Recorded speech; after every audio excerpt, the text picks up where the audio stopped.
The air in Edonia didn't just smell of gunpowder and decay. It tasted of deliberate sin. It was a metallic tang on the tongue, the residue of a virus engineered not in nature's crucible, but in the cold, sterile arrogance of a boardroom. To the BSAA operatives huddled in the ruins of the old factory district, it was the smell of a mission gone to hell. To the thing they had just designated Subject Zero, it was a familiar stench. It was the stench of weakness, of a life perverted into a weapon by lesser minds. It was not the profound, ancient evil of hell. This was something pettier, but no less deserving of ripping and tearing. He had arrived in silence, not with a dimensional rift, but with a thud of displaced earth in a crater that should have been a cornfield.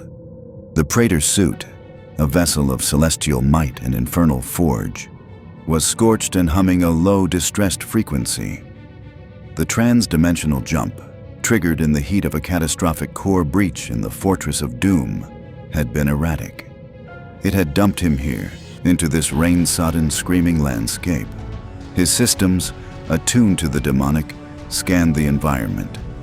Biosigns were everywhere, a chaotic tapestry of human terror and something else, something that was human, but wrong. It registered as a faint, buzzing impurity, a synthetic corruption.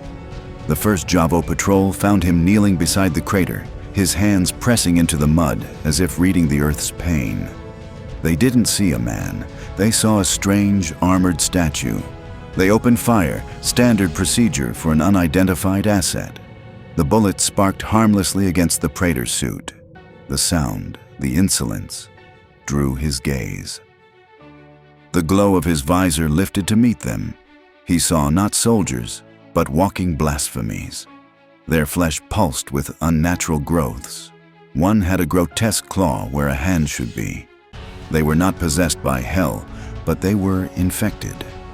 And infection was a form of weakness, a form of chaos. He moved to the BSAA drone observing from 5 clicks away. It was a blur of catastrophic motion. Subject Zero didn't fight the Javo, he dismantled them. The crude arm blade of the Praetor Suit sheared through mutated bone and tactical gear with equal ease. A Javo sprouted a hardened carapace. The Slayer's fist shattered it and the spine behind it. Another fired a grenade launcher. The Slayer sprinted through the explosion, emerging to crush the shooter's skull with his bare hands. It was not tactical. It was taxonomic. He was a predator culling a diseased herd. The BSAA command channel erupted. What the hell is that? A new BOW? An Umbrella Black Ops prototype? Negative. No IFF. No thermal sig consistent with known bioweapons. It's cold, but it's tearing through the Javo like they're paper. Captain Marcus Reed, on the ground leading Bravo team, watched the feed on his tablet, his jaw tight. It's a weapon. Has to be. Focus on containment. The Chrysalid Hive is primary. This thing we observe. If it engages, we treat it as hostile. The Slayer's rampage was a beacon. He moved toward the densest concentrations of the buzzing impurity, a homing instinct for the source of the corruption. He carved a path through the derelict city towards the mountains, where the BSAA intel suggested the Chrysalid Alpha, the heart of the C-virus outbreak in Edonia, was gestating. He didn't know its name. He only knew it was a hive, and hives needed to be burned. But the C-virus was not a passive adversary. It was adaptive, intelligent in its own horrific way. During a close-quarters engagement with a Javo berserker, a spiked tendril, born of the creature's violent mutation, managed to pierce a weakened joint in the Praetor Suit's abdominal plating. The tip scraped across the Slayer's hip. A searing chemical cold flooded the wound, distinct from the hellfire burns he was accustomed to. He tore the Javo in half and stared at the puncture. The suit's integrity alert flashed. A foreign biological agent was detected. High-threat mutagen, composition unknown. Attempting neutralization. The Praetor Suit systems, forged in the fires of hell and blessed by the Makers, began their work. Nanites swarmed the wound, attacking the viral particles. But the C-virus was not a mere poison. It was a blueprint for transformation. A dialogue began, not between mind and virus, but between two inhuman systems, the ancient, arcane technology of the Praetor Suit and the insidious, modern bioengineering of the C-virus. The Slayer felt it, a weird, crawling sensation beneath his skin, a pressure. His vision flickered with phantom images, not of demons, but of twisting crystalline structures and blooming viral flowers. The suit hummed louder, working overtime. Biomechanical integration detected. A new, alarming prompt suggested. Foreign DNA offers adaptive potential. Suppress or synthesize. He ignored the prompt. The mission was unchanged. Purge the infection. Destroy the source. Yet, the virus worked. His already unimaginable strength seemed to spike with jolts of aggressive, unfocused energy. Tendrils of faint, crystalline growth, quickly crushed and reabsorbed by the suit's nanites, would sprout from an injury before sealing it. The suit itself began to change. Where the C-virus tendril had struck, the armor plating grew darker, taking on a slick, almost chitinous quality. New jagged lines glowed with a sickly yellow-green alongside the classic argent energy. He was being augmented, but against his will. He was being infected. Bravo team made contact in a collapsed subway tunnel serving as a Javo nest. The BSAA squad was pinned down, their ammunition dwindling against a dozen mutating hostiles. Reed watched in stunned silence as Subject Zero dropped from a ventilation shaft behind the Javo line. He didn't flank them. He simply began killing, from the back toward the front, a Grim Reaper in a closed space. The Slayer's style was terrifyingly efficient. He used a fallen Javo's own mutated arm blade to decapitate two others. He ripped a steel support beam from the wall and used it as a spear. When a Javo began to swell into a giant, pulsating bomb mutation, the Slayer didn't retreat. He charged, plunged his fists into its core, and pulled, containing the blast within the creature's own body in a shower of viscous, non-flammable gore. As the last Javo fell, the tunnel was silent, save for the drip of water and the low, pained hum of the Slayer's armor. He stood amidst the carnage, his back to the BSAA team. His armor was changing before their eyes, patches of strange, organic-looking growth, pulsating with that same yellow-green light. "Hold your fire," Reed whispered into his comms. He took a step forward. "Subject, identify yourself!" The Slayer turned. His visored gaze fell upon Reed. The BSA captain felt a primal fear, colder than any BOW he'd faced. This wasn't animal hunger or programmed aggression. This was the void staring back. The Slayer's head tilted, as if listening to something far away. Then he looked at his own forearm, where the suit was slowly encasing a spur of viral crystal that had erupted from his skin. He clenched his fist. The crystal shattered, was absorbed, and the armor there grew thicker, sharper. He saw the humans not as allies, but as potential vectors. Clean, for now, but weak, susceptible. He turned and broke into a sprint, deeper into the tunnel, toward the mountain hive. "He's heading for the Chrysalid zone," Reed said, a horrifying realization dawning. "He's not just killing Javo. He's seeking out the source. He's going to walk right into the Alpha's chamber." The command decision was brutal. The Chrysalid Alpha was a priority target, deemed too dangerous for conventional assault. A tactical nuclear strike was already authorized for the mountain.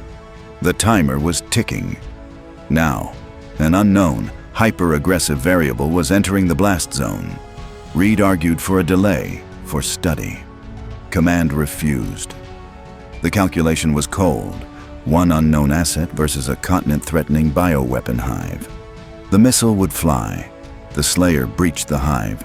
It was a cathedral of flesh. Organic, pulsating walls, veined with glowing C-virus fluid, replaced stone. The air was thick with spores and the chittering of thousands of chrysalid forms. This was the heart of the impurity. It was a temple to the weak, a monument to stolen, twisted life. His rage, usually a cold, focused engine, became a boiling star. The yellow-green veins on his suit flared brightly. He became a storm within the Hive. He didn't just kill the Chrysalid guards, he obliterated the walls that birthed them. He used their own acidic secretions to melt through the Hive's support structures. The Hive mind, a primitive consciousness of hunger and propagation, sensed him not as an invader, but as an antibody. It threw everything at him. Giant, armored guardians emerged. Swarms of flying pests clouded the air. The Slayer answered with unrelenting violence, his infected form now granting him bursts of speed that left afterimages and brutal, crystalline spikes that would momentarily erupt from his armor during a punch, impaling his foes. He found the core, the Chrysalid Alpha, a massive pulsating womb of flesh connected to the mountain itself. It sensed its end and emitted a psychic shriek of pure biological terror. The Slayer planted his feet. The Praetor Suit systems, pushed to their limit by the viral conflict within, began to overload. Power cells, augmented by unstable C-virus energy, surged. Above, the BSAA drone saw the missile streak in. Warhead inbound, 30 seconds to impact. Inside the Hive, the Slayer didn't see a timer. He saw a heart that needed to be torn out. With a roar that shook the very organic matter around him, he charged the Alpha. His fists wreathed in argent energy and sickly viral light. The world turned white. The nuclear detonation erased the mountaintop. The shockwave flattened the forests for miles. In the BSAA command center, the screens showed a blossoming fireball. Silence fell. They had incinerated the Alpha, the Hive, and the mystery of Subject Zero. Weeks later, in the frozen quarantine zone established around the epicenter, a BSAA biohazard team in heavy suits made a grim discovery. Buried under half a mile of radioactive vitrified rock and frozen bioweapon sludge, their sensors picked up a faint, rhythmic signal. Not a Geiger counter's chatter, but a low, steady, mechanical thrum, and a faint, residual heat signature. They excavated with trembling hands.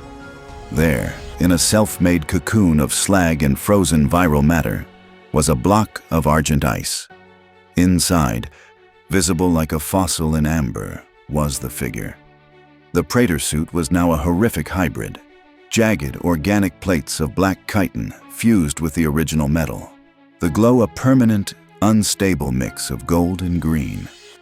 Beneath the ice, the visor was dark, but the suit's chest, just for a second, emitted one last weak pulse of light. A heartbeat. The systems had done the only thing they could to preserve the host and suppress the raging viral war within. A total cryogenic lockdown. He had survived the impossible, as he always did. Not just the nuclear fire, but the infection's peak. He was in stasis, a monument to a battle fought on two fronts, one against a world of bioweapons, the other against the weapon trying to claim his own flesh. Captain Reed received the report, his face ashen. They had contained the Edonian outbreak. They had a mountain of data on the C-virus, and they had him. A being of non-terrestrial origin, infected with the very plague they fought, frozen in a block of otherworldly ice. The ultimate bioweapon and the ultimate antithesis merged into one terrifying, dormant puzzle. The report ended with a recommendation stamped in red. Project Phoenix. Transport to the highest security, most remote BSAA black site for study. The call was made. The silent, frozen night of two apocalypses was loaded onto a reinforced transport, destined for a facility built to hold nightmares. The question hung in the cold Edonian air, heavier than the radiation. What would happen when the ice thawed? Would they find a savior, a monster, or the catalyst for a new kind of end? The story of the Doomslayer in Edonia is not one of a hero in a foreign land, but of a fundamental force meeting a contradiction. It asks what happens when the unstoppable purge meets the mutable, resilient corruption. The aftermath lies not in the blast crater, but in the silent, frozen dark of a holding cell. waiting for the moment of reawakening. The saga of the infected Slayer, the war of worlds within his very blood, has only reached its first cataclysmic pause. The deeper mysteries of his transformation, the potential evolution of a virus touched by the divine and infernal, and the fate of a world unprepared for such a convergence, remain to be uncovered by those brave or foolish enough to seek the truth buried in the classified files and silent, frozen halls where such secrets are kept. The next chapter is not written in fire, but in the slow, patient melt of ice, and the watchful eyes of those who now hold a god in chains.